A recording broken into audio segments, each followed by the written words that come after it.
What's up, Infected, and welcome to the Quarantine. Today I'm going to be doing a 2017 top 10 list, including 3 honorable mentions. Now I'm going to be breaking this video up into 3 segments. I'm going to have the first segment as my honorable mentions. There are 3 games that should be on my list, but for the reasons I will state, they are not.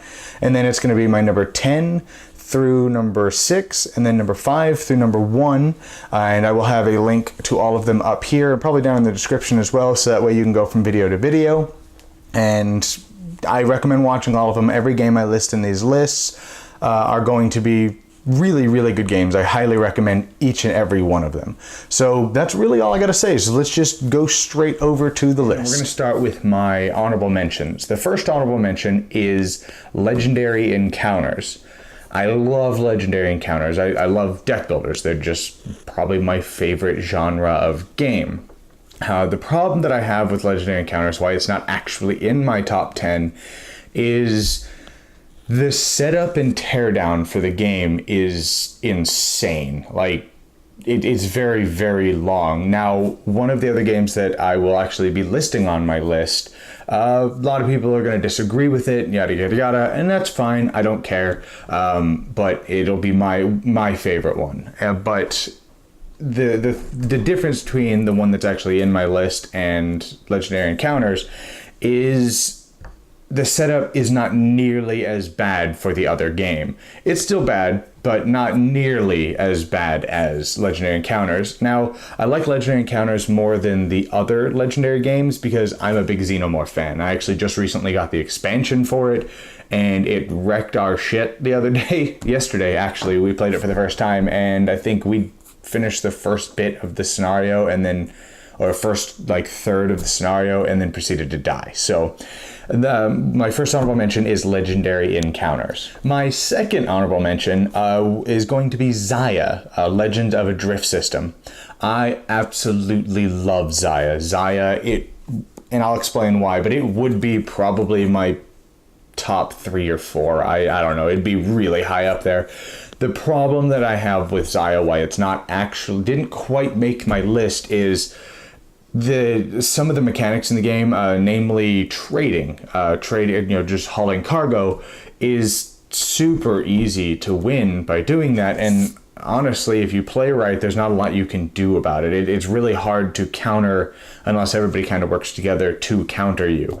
But other than that, the game is phenomenal. It's one of the few space games that you could play however you want. You do what you want, you play how you want, and all except for trading is totally viable. You want to be a pirate? Be a pirate.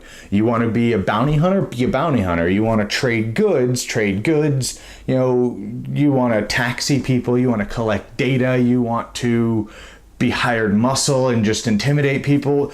However you want. You want to explore space? You can win like that too. So it's a fantastic game. And let me rephrase that. You can't really win. Well, you can, but it's hard to win by just doing the one thing. So maybe if you want to be explorer, but then maybe also collect data, so it'll give you a better chance of winning because now you're doing 2 things at once. And then you customize your ships, and it's such a phenomenal game. Some of the best experiences I've had with the game have been, or in gaming, has been with Xia, where the game-winning point consisted of my wife heavily damaged in an asteroid field. My brother warps in to try to kill her, but slams into an asteroid and blows up. A friend of mine does the same thing. He gets so horribly damaged it disables his weapons. I warp in, blow up my wife, and take the victory. And it was just brilliant. Just awesome things like that. And you can tell these just phenomenal stories.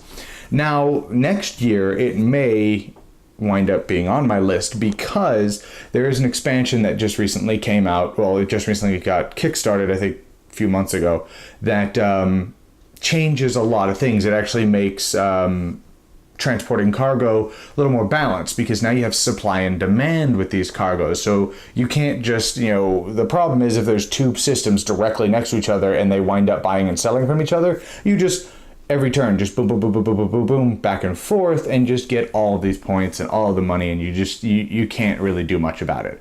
Whereas the expansion, from what I understand, fixes all of that, because you do that a few times, that's cool, but you diminish demand because they no longer demand those goods anymore, and you're not getting anything for it. So hopefully that fixes my gripes with the game, and then it's just adding more content. With that said, any game on this list, whether it's my honorable mentions or my top 10, I can highly recommend going out and getting them. Some of these games actually I haven't reviewed yet, so spoilers. These are all games I absolutely adore. All right, my last honorable mention is actually going to be Crysis. It's actually a Kickstarter game that's actually not available to the public right now. I think it's supposed to be in the future, but as of right now, it's not. But I love Crysis. It's an economic simulator where the city is failing, and you are business owners in the city, and you're capitalizing on the fact that it's failing. But if the city fails, you fail with it. So you kind of have to work together, and it's a worker placement game where you're investing in properties and producing goods to then use in other companies and produce better goods and then sell them to the market, which has a supply and demand mechanism. And it's really cool. And you kind of have to work together a little bit, because the worse your other people are doing, the faster that city drops. But the thing is, if you work together until you are able to consistently get over the quota that you need at the end of every round. Once you can do that, screw these chumps. You just skyrocket off on your own and let them tank the city, because once either the game is over after 7 rounds or the city tanks, whoever's over the threshold can qualify for winning.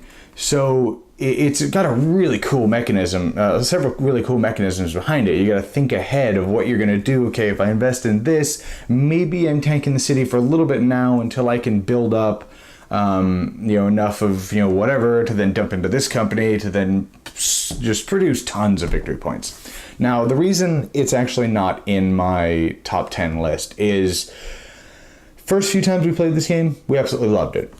But then we started noticing a disturbing trend. There are a few, now this is arguable, I've been debating with the designer numerous times on this, but on Board Game Geek, but there's a few combos in the game that are just insanely difficult to beat and super simple to pull off. Essentially, if you get the food production and then, resorts and then farm. So if you produce a farm first, farm comes out, you get that. Then you get a resort, then you get food production, you've just won. We started noticing a disturbing trend out of probably the dozen, maybe 24 times I've played. I think that combo, whoever got that combo won like every time but 1 or 2 times. So it seems a little imbalanced. We need to play it a few more times and maybe implement some house rules and whatnot, because it's the easiest strategy to pull off, because you don't have to rely on the supply and demand of the market. It's hard to screw somebody out of it, and yada yada yada. And I've went back and forth with the designer on it numerous times, but I'm not going to get into that here. That's not what this list is for. But if it wasn't for that, Crysis would definitely, without a doubt, be on my top 10 list. All right, thanks for watching my top 3 honorable mentions. Next up is going to be my 10 through 6. I'll have a link to it here down in the description, along with the 5 through 1. I may put something here just to go to the next video in the series. I don't know yet. If you like my channel and would like to support it, I'll have my Patreon up here in the corner as well. Any little bit of support would help, and I would definitely appreciate it. I'll have my Twitch and my Twitter down in the description if you'd like to follow those as well. And if you're new here, make sure you hit that subscribe button and stick around. If you leave a comment, I make sure I read all of my comments, and I'll see you guys next time in the quarantine.